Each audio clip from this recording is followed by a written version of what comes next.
Oi, boa noite. Hoje a gente está no nosso terceiro vídeo sobre as questões que os meus alunos do primeiro ano fizeram sobre religiões de matriz africana. Foram muitas questões, então eu estou dividindo ela em vários vídeos, tá? Então esse é o nosso terceiro vídeo. Então a primeira questão de hoje é: em que época a religiosidade começou no Brasil? Então essa questão, ela me pareceu bem interessante porque a aluna, ela pensou assim, que a religiosidade no Brasil teria iniciado com a chegada dos portugueses ou ainda com a chegada também, né, dos africanos escravizados, já que a gente estava falando sobre religiões de matriz africana. E isso faz a gente pensar o quanto a história indígena passa totalmente despercebido no nosso imaginário, né? Então, é claro, quando os portugueses chegaram, os africanos chegaram, já existia população aqui, e essa população indígena, nas suas centenas e centenas de tribos, também tinham sua religiosidade, tinham suas crenças, os seus mitos, os seus rituais. Então, aquilo que a gente considera como a capacidade do ser humano em sacralizar coisas, né, considerar isso ou aquilo sagrado, a sua relação com o divino já existia entre os indígenas. Então, sempre existiu religiosidade no Brasil, tá? A outra questão: por que os seres humanos precisam de uma imagem humana ou de um animal ou de algo da natureza para adorar? Então, nessa pergunta, a aluna associava também que em algumas religiões, por exemplo, entre os egípcios, né, tinha alguns animais também que eram sagrados, né? Então lá os gatos, aquela coisa toda. Então a pergunta era: por que o ser humano tem essa necessidade de associar Deus a alguma coisa, né? A alguma imagem? Então você associa a imagens humanas, como os orixás, por exemplo, ou os deuses gregos ou romanos, ou alguns animais, por exemplo, a vaca, né, na Índia, ou ainda a lua, entre muitos indígenas, e por aí vai. Por que isso? A ideia é que, como o ser humano, ao criar a religião, ao criar Deus, né, imaginou que esse Deus seria perfeito em tudo, né, e ao fazer isso, fez com que ele se distanciasse muito, né, da sua capacidade de reflexão, porque vamos imaginar, né, você rezando, né, você tendo a sua relação mais íntima, né, com o seu sagrado, e você imagina que é algo indefinível, uma energia, é o que? Essa coisa perfeita, toda justa, que sabe tudo, que está em toda parte, né? Então, para que essa relação fosse íntima o suficiente para se criar o que a gente chama de fé, o ser humano não consegue fazer isso sem atribuir alguma imagem, né? Por isso, muitas vezes, não, da minha religião não tem imagem, né? Mas chama Deus de Pai, né? Então, ao dar esse nome, você já está atribuindo uma certa imagem, né? Então, por quê? Porque nós somos muito limitados, né? Nós temos a nossa capacidade de reflexão limitada para grandiosidade do que Deus é, ou daquilo que os homens, né, os seres humanos, criaram como a figura de Deus. Então, por isso que a gente precisa dessas imagens.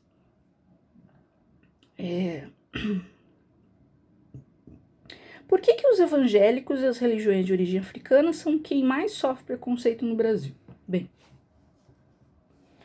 os evangélicos sofrem preconceito no Brasil, basicamente, porque todas ou a grande parte, né, das chamadas neopentecostais, elas são amplamente proselitistas, ou seja, elas querem converter os outros, né? Então, como elas acreditam que só quem faz parte da sua religião será salvo depois da morte, eles querem salvar o máximo possível, né? Pelo menos em princípio. Então, essa necessidade de converter, torna as pessoas desagradáveis de certa maneira, né? Porque você tá lá quieto no seu canto e alguém vai lá querer te levar para a igreja, quer te convencer que isso, convencer que aquilo, né? Isso muito, né? Faz com que se torne desagradável e muitas vezes acaba sofrendo o preconceito. Além disso, tem a questão das roupas, né, das exigências comportamentais que muitas dessas igrejas fazem, de ter um certo tipo de comportamento com a estética e tal, que também, quando diferencia a pessoa dos demais, né, ao usar uma roupa diferente, um cabelo diferente, um comportamento diferente, também cria essa hostilidade. Normalmente, né, infelizmente, o ser humano não gosta do que é diferente, ele quer que todo mundo fique igual, né? Então, são aí os dois principais motivos. E sobre as religiões de matriz africana,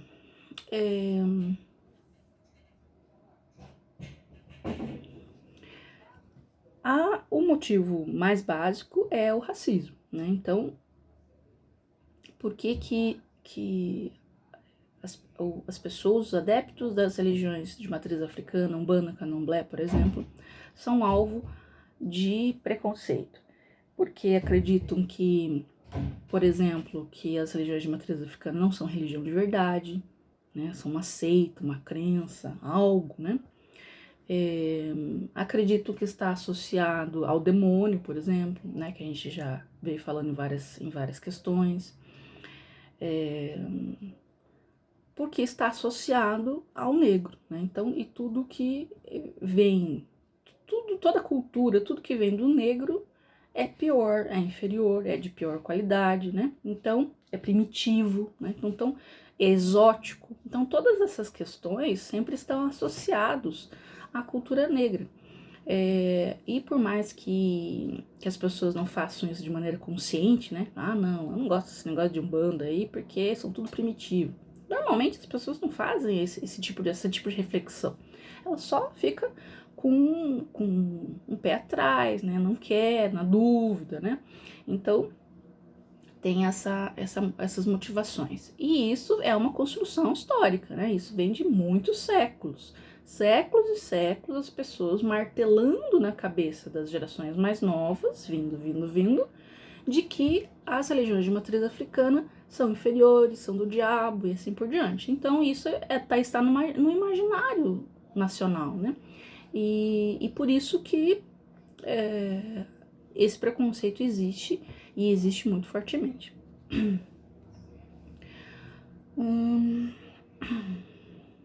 Para onde os umbandistas vão depois da morte ou todos reencarnam? Essa é uma boa pergunta. Os umbandistas, eles são reencarnacionistas. Eles pegam essa característica do espiritismo. E então eles acreditam sim, né, que os espíritos, as pessoas morrem, desencarnam e depois reencarnam, né?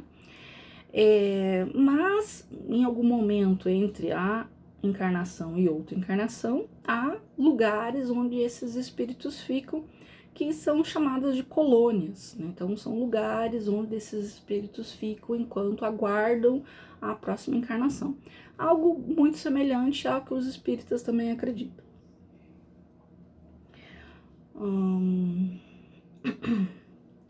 Quais as regras para se frequentar um terreiro? Então, eu tinha dito lá na aula sobre religião de maneira geral, que os lugares sagrados têm regras, né? Então, tem lugares, espaços sagrados que a pessoa tem que entrar com a cabeça coberta, alguns têm que entrar com a cabeça descoberta. E nos terreiros de Umbanda, por exemplo, existe um espaço onde as pessoas que vão visitar esse terreiro, eles ficam sentados, né? Que é ali onde se chama assistência, e tem como se fosse assim, uma porta, né? Só um espacinho, uma entrada, né? Para um lugar que se chama congá, que é o espaço sagrado.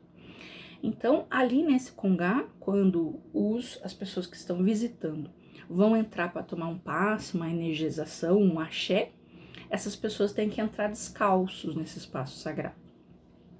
E quando a pessoa vai sair, ela tem que sair de costa. Não pode se colocar de costa para o espaço sagrado. Ela tem que sair assim, sempre de frente para o espaço sagrado. Então essa é uma regrinha para frequentar um terreiro de Umbanda.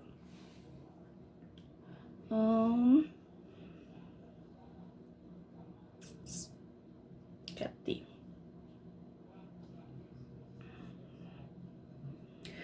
Por que não falam sobre religiões de origem africana nas aulas de ensino religioso? Olha só que boa questão, né? Então, para começar, eu acredito, boa parte dos sociólogos acreditam que não deveria existir essa disciplina no currículo, né? Ensino religioso. Ainda que os objetivos da disciplina sejam bons, digamos assim, que é introduzir um pouco da história de todas as religiões que existem, ou da maioria, ou das mais importantes, para que os alunos lá do ensino fundamental tenham uma ideia das crenças que existem. Ainda que esse seja o objetivo, muitos casos acontecem que essas aulas não funcionam dessa forma. Funcionam, na verdade, como uma espécie de catequização, né? Então, se o professor é católico, ele vai ensinar catolicismo, se ele é evangélico, ele vai ensinar as crenças da sua religião e assim por diante. Então, isso, né, fere totalmente a ideia do Estado laico, né? Em que o Estado não deve ensinar ou promover a alguma religião em detrimento da outra, né? E isso fica muito marcado pela falta. Então, por exemplo, vamos ensinar um pouco da história, de como funciona as diversas religiões. Então, vamos falar um pouco sobre o catolicismo, sobre os ideais evangélicos, sobre o budismo, sobre o islamismo, sobre o judaísmo, o hinduísmo, ensina-se um monte de coisa. Mas as religiões de matriz africana passam desapercebidas, mesmo que a gente saiba que mais de 50% da população brasileira seja negra. Então, seria imprescindível que se ensinasse sobre Umbanda e Candomblé. Não no sentido de promover, de ensinar para converter aquelas pessoas a essas religiões, mas se esse é o objetivo dessa disciplina, né, então deveria ser feito isso. Mas isso acaba não acontecendo mesmo para muitos professores que dão essas aulas de maneira séria e correta. Por quê? Principalmente pela falta de informação, de formação pessoal a respeito dessas religiões. Muitos também por má vontade. É uma religião lá que tem 3% da população que frequenta, então não é tão importante. E também com relação à reação dos pais. Isso é uma coisa muito importante, né? Quando eu dou essas aulas no primeiro ano do ensino médio, sempre tem a reação dos pais. Uma vez eu pedi um trabalho para os meus alunos que cada grupo fosse visitar um lugar sagrado, né? Então, um grupo ia numa igreja evangélica, outro grupo ia numa igreja católica, um grupo ia numa sinagoga, um grupo iria no terreiro de Umbanda e assim por diante. O que teve de pais que proibiram os seus filhos de irem num terreiro de Umbanda para fazer o trabalho de sociologia era algo inimaginável. Era algo, não, isso aí não, então deixa ele ir numa religião tal, coisa e tal. Então, essa ideia, a reação como se realmente a ideia do preconceito, do racismo está previsto ali, né? Então, esse lugar, ele não deve ser visitado. Isso é um insulto, né, aos pais. Então, também tem essa reação. Então, vamos pensar, né, em como é difícil fazer todo esse trabalho aí. Existe algum costume que seguimos que é influenciado pela Umbanda e que não sabemos? Essa resposta, ela é baseada na ajuda da minha amiga Érica, que me deu um help nessa pergunta. E ela lembrou que a gente veste branco no Réveillon, por exemplo, por causa da Umbanda. Então, se a gente for lembrar dos filmes que a gente vê, né, filmes americanos, filmes europeus e tal, em que a história, né, do filme tem lá uma cena que aparece o Réveillon, as pessoas não estão vestidas de branco, né, como a gente se veste aqui no Brasil. Esse costume, ele é da Umbanda, né, de se vestir de branco, como os umbandistas se vestem de branco para cultuar os seus orixás. E, além disso, pular 7 ondas do mar no Réveillon, né? O mar pensando que representar orixá e Iemanjá e tal. Jogar rosas no mar também para homenagear Iemanjá. Tudo isso são costumes que vêm da Umbanda, que muita gente faz e nem, né, percebe que isso é da Umbanda. Para que servia demonizar Exu? Então, eu já falei disso, mas esse é realmente um tema que vai, né? E que é realmente do interesse, da curiosidade dos alunos, né? Então, eu volto a falar para vocês que se você quer destruir um povo, a alma de um povo, destrua a sua religião. Né? Então, e logo que os católicos, né, os portugueses católicos, descobriram que Exu era um mensageiro, era a comunicação entre as pessoas e os orixás e Deus, então, destruindo o mensageiro, você destrói essa comunicação e impede a religião, impede a fé e, portanto, destrói a alma daquele povo, né? Então, eles passaram a associar Exu à imagem do diabo, né? Lembrando, né, eu já falei sobre isso, que não existe o diabo nas religiões de matriz africana. Para vocês pensarem o quanto esse processo de demonização das religiões de matriz africana acontece, a gente vê os dados estatísticos e percebe que a maioria dos negros brasileiros são evangélicos. E que entre os adeptos das umbandas, né, mais para o sul do Brasil, a maioria são brancos. Então, por exemplo, em Curitiba, que é a capital mais negra do sul do país, nos terreiros de umbanda você vai achar muitos brancos, a maioria são brancos. Onde estão os negros? Não estão nos terreiros, estão nas igrejas evangélicas. Isso mostra o quanto esse processo de embranquecimento cultural é forte. O que é esse embranquecimento? É o que foi uma estratégia, né, dos portugueses, dos brancos, de fazer com que os negros, os pardos, né, os mestiços, se sintam mal em ser quem são, ter aquela cultura. Então, para eles serem mais aceitos nessa sociedade branca, eles teriam que embranquecer. Como assim embranquecer? Alisar o cabelo, vestir determinadas roupas e ter a religião dos brancos. Então, eles seriam mais aceitáveis, né? As pessoas teriam um trato melhor com essas pessoas.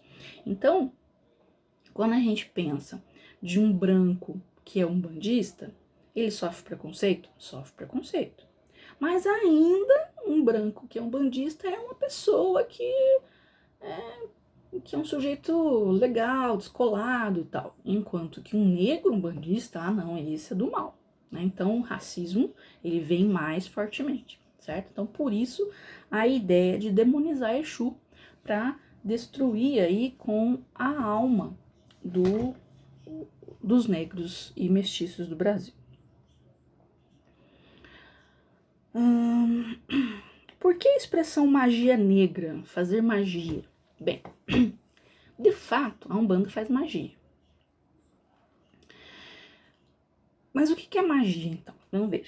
Tudo que é vivo, tudo que é da natureza, tem energia. Então, não sei se vocês já sentiram, assim, quando vocês entram num lugar e naquele lugar as pessoas estavam discutindo, brigando e tal, aí vocês não sentem uma energia ruim, assim, uma energia pesada. Então, todas as coisas da natureza, inclusive a gente, né, porque a gente faz parte da natureza, transmite energia. Então, a magia que a Umbanda faz é manipular essa energia, a energia das pessoas, a energia das plantas, a energia da água, da terra, do fogo, manipular essas energias para a prática da caridade. Então, essa é a intenção. Então, ela faz magia, sim. Agora, vamos pensar na expressão, né? Magia negra. Outra expressão, lista negra, ovelha negra, né? Já viram essas três expressões. Essas expressões são expressões racistas. Por quê? Magia negra é uma magia ruim, não é? Tudo que está associado à palavra negro é ruim. Então, se for pensar, não, mas é uma magia branca, então é uma coisa boa. Dá essa sensação, porque essa sensação foi historicamente construída no nosso imaginário. Lista negra, o que é a lista negra? É uma lista de nome de pessoas em que aquelas pessoas faziam alguma coisa de errado, não é? Então, eu lembro que quando eu era criança, quando eu estava na escola, quando a gente aprontava, né, fazia alguma traquinagem e tal, a gente assinava um livro, que era o livro preto. Então, é uma coisa ruim, né? Então, sempre está associado a isso. A ovelha negra, o que é? É aquele filho que é o bagunceiro, é o filho que não quer trabalhar, é o filho que dá problema, não é isso? Então, é a ovelha negra. Então, as palavras associadas, a palavra negro associada a outras palavras, elas formam invariavelmente o racismo, né? Então, é preciso que a gente preste atenção nisso. E por último,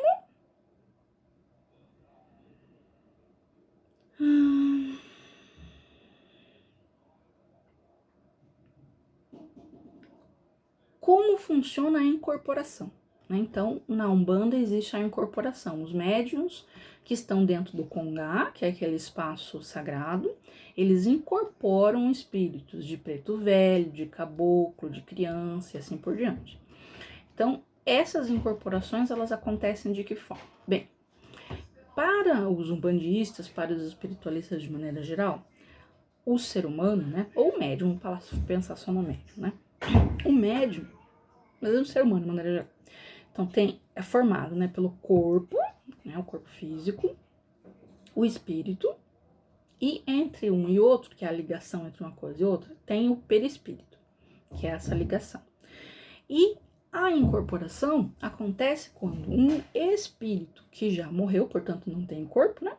Mas tem o espírito e o perispírito, se conectam um perispírito com outro perispírito, e aí ele passa a dar um certo comando para aquele corpo, aquela pessoa que está viva ali. Então, o perispírito se conecta, não entra, nada disso, tá? Só se aproxima, e aí aquele médium fala o que o espírito quer dizer, se mexe do jeito que o espírito quer que se mexa, e assim por diante. Então, de maneira bem simplificada, é assim que acontece as incorporações das entidades, beleza? Próximo vídeo, a gente faz mais perguntas.